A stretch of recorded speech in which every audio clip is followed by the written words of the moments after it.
बिस्मिल्लाहिर्रहमानिर्रहीम। अस्सलाम वालेकुम।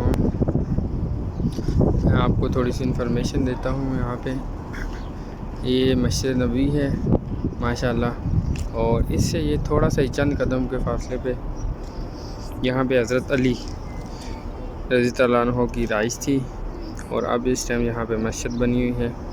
और इसके साथ ही ये सामने जो मस्जिद नज़र आ रही है, यहाँ पे हज़रत अबू बकर सिद्दीक़ की राइश हुआ करती थी। अब यहाँ पे मस्जिद बनी हुई है, और ये साथ में जो है ये सामने ये मस्जिद का मामा है। यहाँ पे आप सल्लल्लाहु अलैहि वसल्लम ने बारिश के लिए दुआ की।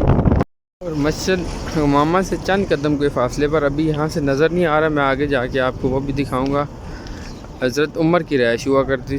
बिस्मिल्लाहिर्रहमानिर्रहीम। मैंने आपको कहा था मैं आपको मस्जिद उमर दिखाऊंगा।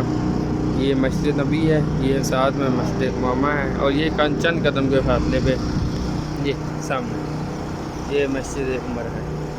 यहाँ पे हज़रत उमर रज़ी अल्लाह अन्हु की रिहाइश हुआ करती थी माशाल्लाह। ये है मस्जिद हज़रत उस्मान गनी। यहाँ पे हज़रत उस्मान गनी की रिहाइश हुआ करती थी।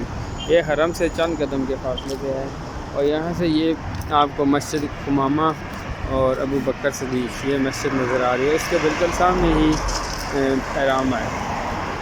तो माशाअल्लाह अल्लाह पाक ने आज इस जगह की भी ज़ियारत नसीब करवाई है।